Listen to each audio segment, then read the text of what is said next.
तर लातूरच्या ट्यूशन परिसरामध्ये व्यावसायिकांनी तीव्र आंदोलन करत उद्योग केंद्राच्या पत्राचा निषेध केलाय।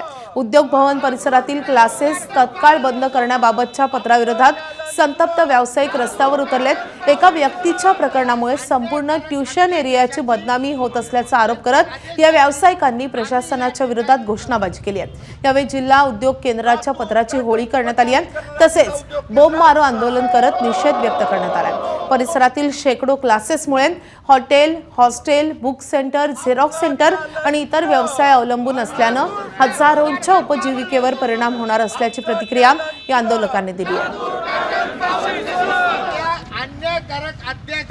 नीट पेपर फुटीमध्ये जे दोषी आहेत, ज्यांना अटक झालेली आहे, अजून एक डॉक्टर मोठेगावकर आणि ते पी.व्ही. कुलकर्णी, हे जर चौकशी आणि ते दोषी आढळले, भर चौकात फाशी द्या। अजून कोणी 4, 2, 5, 10, 5 असतील त्यांना फाशी द्या। आमचं देणं घेणं नाही।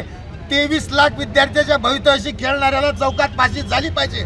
आम्हाला एवढे फोन आले ह्या 2 दिवसात 23 आणि 24 तारखेमध्ये की मोठ्या प्रमाणावर फोन यायला लागलेत की लातूरचे क्लासेस चालू कधी होणार आहेत का, होणार नाहीत का, मेस बंद आहेत का, किंवा काही जणांनी जे येणार आहेत त्यांना शंका यायला लागली की आता कसं होईल सर, आता काय याची प्रतिक्रिया अशा यायला लागल्या। यातून आम्ही घाबरून गेलो।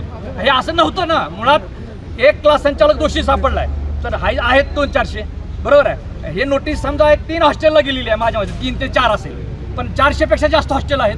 म्हणजे हे नोटीस 1%, 2% लोकांना गेली, पण परिणाम 1000% लोकांना भोगावं लागायला लागलाय। एबीपी माझा, उघडा डोळे बघा नीट।